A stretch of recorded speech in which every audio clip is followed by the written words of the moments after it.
Oi, pessoal, tudo bem? Hoje a gente vai conversar sobre o Caderno de Atenção Básica número 32, um caderno bem extenso do Ministério da Saúde, que rege aí algumas normas e nos dá algumas orientações com relação ao atendimento de pré-natal de baixo risco.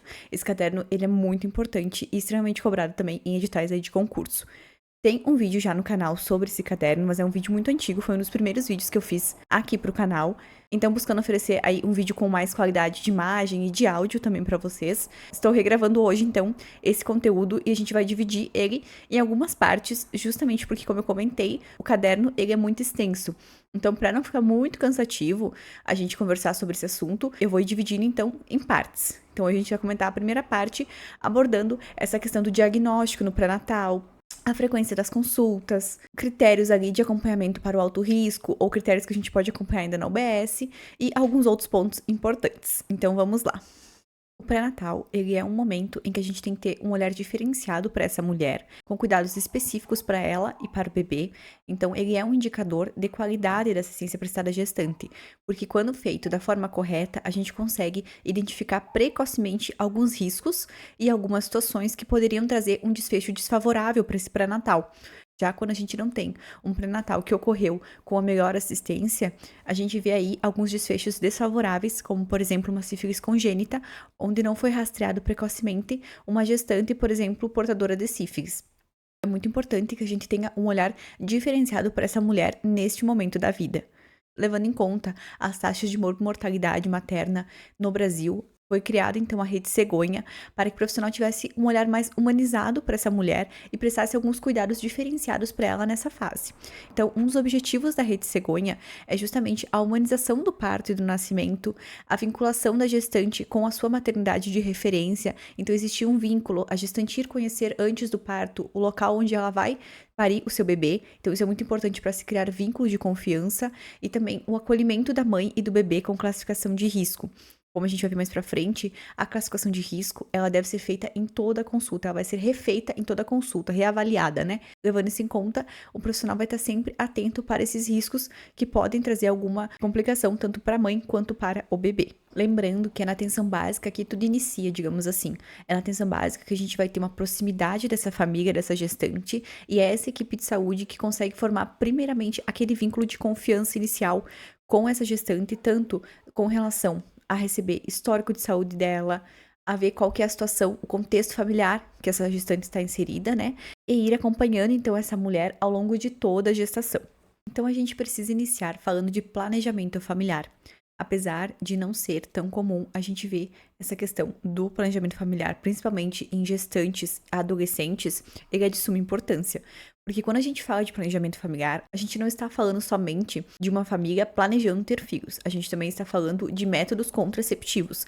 Então, tanto o planejar gestações quanto os métodos contraceptivos, eles estão incluídos na questão do planejamento familiar.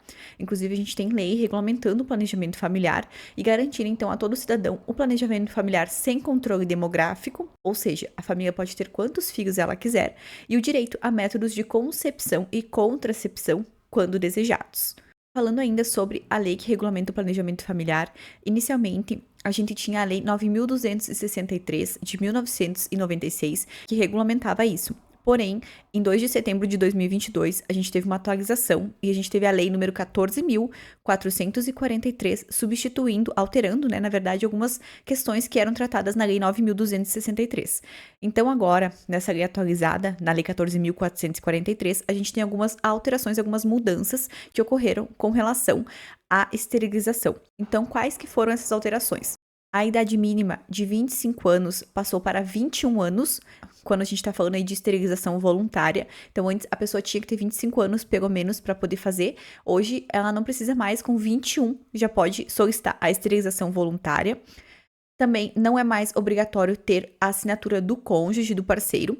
Antes, quando a mulher ou o homem, eles queriam fazer a esterilização, eles precisavam, no termo ali da esterilização, ter o consentimento, a assinatura do parceiro. Isso não é mais necessário agora. Quem atua na atenção básica sabe disso. Inclusive, eu cheguei a trabalhar também com esses termos, em que a gente tinha a assinatura do paciente e logo abaixo a assinatura do parceiro. Isso caiu por terra, isso não existe mais. Agora, basta que a pessoa queira fazer a esterilização e ela pode fazer. Outro ponto que eu gostaria de comentar com vocês é que antes a mulher não poderia realizar a esterilização durante o momento de parto. Era argumentado a questão dos hormônios, que a mulher sofria muitas mudanças hormonais e isso poderia alterar a percepção dela, o poder de decisão. Agora, isso também não acontece mais. A mulher pode optar por a esterilização voluntária no momento do parto, se isso for cabível ali a situação. O que isso quer dizer? Se a mulher tem que fazer uma cesárea e ela já quer fazer a laqueadura, por exemplo, já vai se aproveitar por oportunidade, você faz a cesárea e já se faz a laqueadura também. Lembrando, pessoal, que isso não quer dizer que se a mulher pode ter um parto normal, vai ser feita uma cesárea só porque ela quer a esterilização. Isso não vai acontecer. Se ela pode ter parto normal e está ocorrendo tudo bem com o trabalho de parto, vai ser parto normal. Depois se agenda, então, a esterilização. Agora, se é uma mulher que já tem uma cesárea agendada ou por algum motivo acabou acontecendo uma cesárea, ela já pode fazer no momento do parto a esterilização cirúrgica. A avaliação pré-concepcional, ela está dentro do planejamento familiar e é através dessa consulta realizada pelo casal antes da gravidez, o casal que deseja engravidar, em que a gente pode rastrear aí alguns fatores de risco que podem acabar encaminhando essa gestante para um alto risco ou fatores em que a gente tem que ter um olhar mais atento para essa gestante, tudo isso evitando algum desfecho desfavorável ao longo ou ao fim desse pré-natal. Na consulta vai ser realizada, então, a anamnese da paciente, o histórico de doenças já pré-existentes, exames ginecológicos e laboratoriais. Um ponto importante da gente comentar sobre exames ginecológicos é que o Ministério da Saúde orienta que a mulher realize o preventivo, o Papa Nicolau, uma vez por ano. E após 2 exames normais, a gente coleta, então, só daí 3 anos esse preventivo, esse Papa Nicolau novamente. Lembrando que existem protocolos municipais que modificam isso. Com relação a essa informação de ser 2 exames normais após isso a cada 3 anos, é uma orientação do Ministério da Saúde. Mas existem alguns protocolos municipais que podem alterar isso. Então é importante, se vocês vão fazer uma prova aí de nível municipal, atentarem para o protocolo municipal da cidade para a qual vocês estão prestando prova, tá? Isso é muito importante. Mas de forma geral, essa é a orientação do Ministério da Saúde. A gente vai conversar também com essa mulher com relação às gestações anteriores dela, verificar o peso, a altura, a pressão arterial, fazer o exame clínico das mamas e também fazer os testes rápidos para as infecções sexualmente transmissíveis. Continuando sobre a nossa avaliação pré-concepcional, quando é identificado que esse casal tem a intenção de engravidar, deve ser iniciado a suplementação com ácido fólico via oral na concentração de 0,4 miligramas por dia para essa mulher. Isso é muito importante, principalmente nas mulheres que têm já um histórico de gestação anterior com problemas ali de fechamento de tubo neural. Com relação ao espaçamento entre uma gestação e outra, a gente tem a orientação do Ministério da Saúde de que esse intervalo deve ser idealmente de 2 anos. E eu trouxe 2 pontos importantes para a gente comentar alguns detalhes que às vezes podem passar despercebidos na leitura ali do caderno, mas que é importante a gente ter em mente, não só para responder a prova, mas também para prestar uma assistência de qualidade a essas gestantes, a essas mulheres, quando a gente está atuando lá na atenção primária. Então, mulheres negras com histórico de anemia falciforme ou crônica na família, elas devem realizar o exame de eletroforese de hemoglobina. E quando a gente está falando de mulheres que fazem um tratamento para epilepsia utilizando a carbamazepina, lembrando que a carbamazepina ela é um medicamento seguro de ser utilizado na gestação. Quando a mulher faz uso desse medicamento, é muito importante que não se deixe passar a questão da suplementação de ácido fólico. Por quê? Porque a carbamazepina, ela aumenta o consumo de folato pelo organismo. Então, é importante que a gente tenha esse olhar atento para as mulheres com histórico também de epilepsia, para conferir se elas estão suplementando o ácido fólico direitinho ali, quando a gente faz tanto a consulta de enfermagem, ou até mesmo quando a gente olha ali a carteirinha de gestante e identifica esse histórico de saúde. Quando a gente realiza essa avaliação pré-concepcional, a gente tem algumas doenças que vão se beneficiar muito dessa avaliação prévia. Por quê? Porque é ali que a gente consegue ter algum acompanhamento mais de perto, um olhar mais atento para as medicações. E a gente vai falar um pouquinho agora sobre isso, né? Sobre as doenças às quais a gente tem que ter um olhar mais atento. Então, quando a mulher já tem hipertensão arterial crônica, a gente vai ter que fazer uma adequação de medicação, um acompanhamento nutricional dessa gestante e também o controle de comprometimento renal e cardíaco. Quando a gente tem uma paciente que já tem diabetes mellitus, a gente tem que fazer o controle da glicemia e também a questão do controle das medicações. Se tratando de epilepsia, Como eu comentei com vocês, a suplementação do ácido fólico é muito importante e também o uso de drogas com menor potencial teratogênico. Como a gente comentou anteriormente, a carbamazepina ela é uma medicação segura para ser usada então aí no tratamento da epilepsia. E com relação às ISTs, a gente tem aí os testes rápidos para hepatite B, hepatite C e HIV, que são muito importantes para a gente detectar precocemente essas patologias e, se necessário, então encaminhar para o alto risco ou para um atendimento especializado. Quando a gente tem pacientes com anemias ou doenças falciformes, é importante fazer esse monitoramento mais de perto. E com relação ao rastreamento precoce de carcinomas de colo uterino e também de mama. Como a gente viu na avaliação pré-concepcional, na consulta a gente vai realizar o exame clínico das mamas, vai verificar se essa mulher está fazendo de forma regular o seu preventivo, o Papa Nicolau. E isso tudo auxilia para que a gente rastreie precocemente essas alterações que podem trazer algumas complicações para essa gestante. Agora chegamos em um ponto importante da nossa revisão, que simplesmente despenca em prova, que é com relação aos sinais de presunção, de probabilidade e de certeza de gravidez. Então, quem aí tá com sono, pega o café, porque com relação a essas informações, vocês têm que ir para a prova de vocês preparados. Então, alguns macetes aí para a gente diferenciar o que é presunção, o que é probabilidade e o que é certeza. Quando a gente fala de sinais de presunção, a gente pode pensar, por exemplo, em sinais em que se presume que possivelmente essa mulher pode estar grávida, mas que também são sinais de outras coisas, de outras doenças ou outras condições, como, por exemplo, aumento do volume das mamas, atraso menstrual, náuseas, tontura, cialorreia, aumento do volume abdominal, coloração violácea vulvar, poliúria, tubérculos de Montgomery e sonolência. Como a gente pode observar, são, digamos assim, sinais e sintomas mais genéricos. A gente pode presumir que essa mulher esteja grávida, mas isso ainda é só uma presunção, podem ser outras condições. Quando a gente fala de sinais de probabilidade, é como se isso começasse a afunilar. Então, a gente vai descartando outras coisas e começa a ficar mais provável que seja uma gravidez do que outras condições. Quais que são os sinais de probabilidade? Amolecimento da cérvix uterina, beta-HCG positivo após o 8º ou 11º dia e paredes vaginais aumentadas. Então, tudo isso, como eu comentei, afunila a probabilidade ali de a gente ter uma mulher grávida. Não é de certeza absoluta ainda, mas é muito provável que sim. E quando a gente fala de sinais de certeza, a gente está falando aí de sinais que não tem como ser outra coisa que não uma gravidez. Quando a gente tem, por exemplo, a presença de BCFs. Um detalhe importante que eu queria comentar com vocês com relação à presença de BCFs é que no sonar a gente vai detectar os BCFs a partir das 12 semanas e pelo PNARD a partir das 20 semanas. E isso também é um ponto muito importante de vocês lembrarem, porque também é cobrado em prova. Já vi várias questões de concurso com relação a isso. Então anotem aí nas informações de vocês. Continuando. Então, os sinais de certeza: presença de BCFs, percepção de movimentos fetais, lembrando que essa percepção de movimentos fetais vai ocorrer aí a partir ali das 18 semanas, entre 18 e 20 semanas, e a ecografia, a ultrassonografia com observância de saco gestacional. Então, agora passando para o tema de diagnóstico dessa gestante, o Ministério da Saúde ele nos orienta que uma mulher com atraso menstrual de mais de 15 dias deve realizar o teste de gravidez na atenção básica. A Rede Cegonha, ela instituiu o teste rápido de gravidez visando acelerar o processo diagnóstico, com o intuito, então, da gente ter o mais precocemente possível essa gestante identificada e iniciar o mais cedo possível também o pré-natal adequado para essa mulher. Porém, a gente tem uma elevada taxa de falsos negativos quando a gente fala de teste rápido de gravidez, que é o exame em que a gente utiliza a amostra de urina para verificar se essa mulher está grávida ou não. O que quer dizer esses falsos negativos? O resultado deste teste rápido vai ser negativo, porém, essa mulher vai estar grávida. Então, isso tudo vai levar a um atraso de início de pré-natal e não é o ideal, não é o que a gente quer. Levando isso em conta, o Ministério da Saúde, ele diz que o mais fidedigno ainda é solicitar o teste imunológico de gravidez, em que é utilizado a amostra de sangue, que é um teste mais fidedigno, e a gente vai ter a dosagem precisa de beta-HCG circulante nessa mulher. Isso vai levar, então, a ter certeza, de fato, se essa mulher está grávida ou não.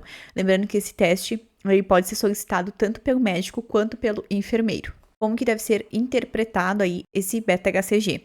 Lembrando, pessoal, que a gente pode ter alguma variação um pouco desses valores, dependendo do laboratório. Mas, de forma geral, o Ministério da Saúde nos orienta de que um nível abaixo de 5 é negativo e um nível acima de 25 é um exame positivo. Como eu comentei com vocês, esses exames, eles são solicitados quando a mulher tem um atraso menstrual acima de 15 dias. Porém, quando esse atraso menstrual já passa aí de 12 semanas, onde a gente está falando de 3 meses, o diagnóstico de gravidez deve ser realizado através do exame físico. Então, a gente tem duas situações. Quando esse atraso menstrual é acima de 15 dias, onde a gente vai fazer toda essa cascata de exames que eu falei para vocês, ou quando a gente tem uma gestante aí com um atraso menstrual acima de 12 semanas. Aí a gente não precisa mais solicitar esses exames necessariamente. O Ministério da Saúde já indica que seja feito o diagnóstico somente através do exame clínico dessa mulher. Outra informação importante que eu queria comentar com vocês, que eu trouxe aqui no canto superior direito, é que a ecografia obstétrica, ela deve ser realizada idealmente, lembrando, idealmente, não quer dizer que vai ser realizado somente nessa idade gestacional, mas que o ideal é que seja feita entre 10 e 13 semanas. Por que que é o ideal esse tempo gestacional? Porque nesse período é onde a gente consegue identificar o comprimento cabeça-nádega do feto e ter uma idade gestacional mais precisa. Então, por isso que é tão importante a gente realizar, idealmente, entre 10 e 13 semanas. Outro ponto importante de a gente salientar é que o Ministério da Saúde deixa muito claro que a não realização de exames ultrassonográficos, ou seja, de ecografia obstétrica, não constitui necessariamente uma omissão na assistência à qualidade, nem vai diminuir a qualidade desse pré-natal. Agora, saindo do diagnóstico e indo para algumas condutas gerais que são importantes de serem tomadas na assistência ao pré-natal. Então, a classificação de risco deve ser reavaliada em toda consulta. Então, essa reavaliação ela é importantíssima para que seja identificado se em algum momento essa gestante se tornou uma gestante de alto risco ou até mesmo que precisa ser encaminhada para uma urgência. A imunização antitetânica e para hepatite B. Deve ser realizada também uma busca ativa de gestantes faltosas no pré-natal e na consulta puerperal. E o controle de doenças crônicas e prevenção das infecto-contagiosas. Falando agora dos exames que são realizados no pré-natal, eu trouxe alguns exames então para a gente comentar que são importantes de serem realizados e importante que vocês tenham em mente que são exames de pré-natal. Então, o teste rápido de gravidez, o teste rápido de triagem para sífilis e também de sorologia, que é o VDRL para sífilis, o teste rápido diagnóstico para HIV e sorologia para HIV 1 e 2, o hemograma, grupo sanguíneo e fator RH, o teste de Cumbis, glicemia em jejum, teste de tolerância com sobrecarga oral de 75 gramas de glicose em 2 horas, EQU, exame citopatológico, bacterioscopia do conteúdo vaginal e também eletroferese de hemoglobina. Foi um exame que a gente comentou ali anteriormente, que é muito importante que as mulheres negras com histórico de anemia crônica ou doenças falciformes realizem. E quais que são as competências profissionais durante a assistência ao pré-natal. Eu trouxe algumas, né? O caderno nos traz mais competências. Eu selecionei as mais importantes e as que mais costumam ser cobradas aí em provas. Então, o técnico de enfermagem, ele tem a função de prestar orientações a essa gestante, se necessário cadastrar no CIS pré-natal, verificar o peso e altura dessa mulher, fazer educação em saúde, ações ali em educação em saúde, em conscientização, e também alertar o enfermeiro quando ele identifica sinais ali de risco, fatores de risco com relação a essa gestante. E se tratando do enfermeiro, ele é responsável por realizar a consulta de enfermagem, cadastrar essa gestante no CIS pré-natal, realizar testes rápidos, solicitar exames. Lembrando que eu coloquei um asterisco aqui, porque essa questão de solicitar exames pode variar muito conforme o protocolo municipal. Então, tudo isso vai ficar a critério, digamos assim, do protocolo municipal. O que o protocolo municipal permite que o enfermeiro solicite ou não, né? Lembrando sempre do que está aprovado ali no próprio conselho de enfermagem, porque vai variar conforme a gestão municipal. O exame clínico das mamas e também organizar e planejar ações de educação em saúde. Agora a gente vai ver de uma forma mais aprofundada quais que são os fatores de risco que eu comentei com vocês que devem ser reavaliados constantemente. Então, é importante que a gente reavalie essa gestante justamente porque, se for necessário, a gente tem que encaminhar ela para um alto risco ou então para um serviço de urgência e emergência, se necessário. O encaminhamento para o pré-natal de alto risco, ele pode estar relacionado com algumas condições prévias dessa gestante, como, por exemplo, algumas cardiopatias, epilepsia, dependência em drogas, sejam lícitas ou ilícitas. Isso vai caracterizar, então, o encaminhamento para um alto risco. Ou então, a história reprodutiva anterior, onde a gente tem uma gestante que relata histórico de abortamento habitual, morte intrauterina ou perinatal, e alguns fatores com relação à gravidez atual. Então, a gente não vai acompanhar uma mulher grávida de gêmeos, por exemplo, na atenção básica. Quem vai fazer esse acompanhamento vai ser o alto risco. Outro fator com relação à gravidez atual, que acaba por ser indicação para o alto risco, é as infecções de trato urinário de repetição. Uma situação é a gente ter uma gestante com um quadro ali de infecção urinária. Outra situação totalmente diferente é a gente ter uma gestante com infecções urinárias de repetição. Aí sim a gente tem que encaminhar então para o alto risco. Quando a gente fala de encaminhar essa gestante para um serviço de urgência e emergência, já são para quadros mais agudos em que a gente não pode solucionar ou tratar essa gestante ali na unidade básica de saúde. Então, quando a gente tem um quadro suspeito de pré-eclâmpsia ou até mesmo de eclâmpsia, quando a gente tem alguma síndrome hemorrágica ou essa gestante já está com 41 semanas. Quando essa mulher se encontra com 41 semanas de gravidez, a gente tem que encaminhar ela para um serviço ali, para o centro obstétrico, para um serviço de urgência, para verificar então esse bem-estar fetal, porque ela já está com uma idade gestacional mais avançada.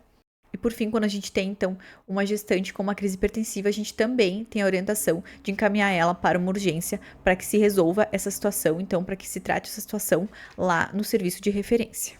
A gente falou sobre alguns fatores que são critérios para encaminhar essa gestante para um alto risco ou para uma urgência e emergência. Mas a gente também tem alguns fatores de risco que permitem que a gente faça esse acompanhamento ainda na atenção básica. A gente vai ter um olhar, claro, mais atento para essa gestante, mas não é um critério aí para a gente encaminhar para outro serviço. Então, quais que são esses fatores? A idade dessa gestante, quando ela tem menos de 15 anos ou mais de 35 anos, ocupação desfavorável, um sistema familiar inseguro, baixa escolaridade, um IMC alterado, fatores sobre a história reprodutiva anterior, como por exemplo quando essa mulher já teve um RN pré-termo, um recém-nascido prematuro, ou até mesmo quando ela já tem um histórico aí de 3 ou mais cesáreas. E a gente pode ter também alguns fatores com relação à gravidez atual que permitem que a gente continue acompanhando essa mulher na atenção básica, como por exemplo uma infecção urinária, né, um quadro ali de infecção urinária, e também quando ela tá com um quadro de anemia. A gente não precisa necessariamente,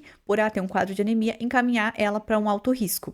Um detalhe importante de comentar com relação a uma gestante que está apresentando um quadro de anemia é que se essa gestante está tratando essa anemia há 30, 60 dias já e não se resolve, esse tratamento não está sendo eficaz, aí sim a gente vai precisar encaminhar para um alto risco, para um serviço especializado. Porém, se é somente um quadro de anemia em que a gente consegue tratar na UBS ali na atenção básica, a gente vai continuar fazendo acompanhamento ali mesmo.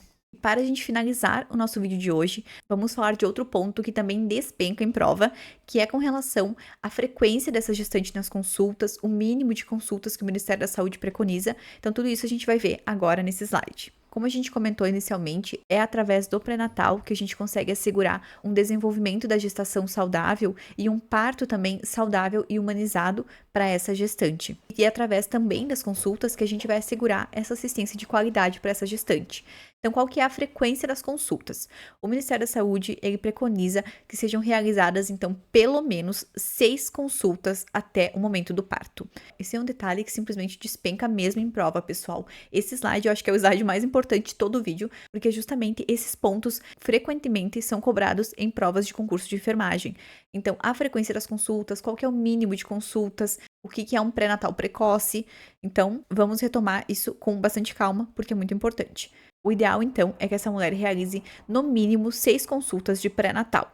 E que esse pré-natal, para que ele seja considerado um pré-natal iniciado de forma precoce, que é o ideal, que é o que a gente quer, de fato, para essa gestante, ele tem que ser iniciado até, no máximo, a 12ª semana, ou seja, até os 3 meses de gestação dessa mulher. E qual que é a frequência das consultas, de fato? Elas devem ser realizadas de forma mensal até a 28ª semana, de forma quinzenal, das 28 às 36 semanas, e semanais no termo. Então, aqui a gente tem muitas informações que são importantes de vocês destacarem aí, anotarem, porque isso aqui despenca em prova. Outra informação importante que esse caderno nos traz é de que o enfermeiro, ele pode realizar integralmente e sozinho o acompanhamento desse pré-natal. A gente não vê normalmente isso ocorrendo na atenção básica, tá? É intercalado, o enfermeiro participa junto com o médico das consultas de pré-natal. Mas o Ministério da Saúde, ele diz que o enfermeiro ele tem capacidade técnica para realizar de forma integral um acompanhamento de pré-natal. Isso é uma informação importante de vocês terem em mente também, porque pode cair em prova.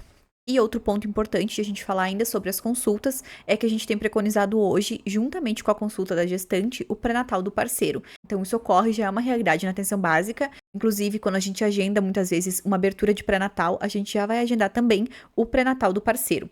Então, outra informação importante que eu queria destacar aí com vocês. Bom, pessoal, hoje nós estamos finalizando então a nossa parte 1 desse assunto de pré-natal de baixo risco, que é um assunto bem complexo e que o caderno é muito extenso, justamente por isso, como eu comentei com vocês, a gente vai dividir em algumas partes e essa foi a primeira, então, da nossa revisão. Não deixem de se inscrever no canal e acompanhar os demais vídeos que a gente já tem aqui também.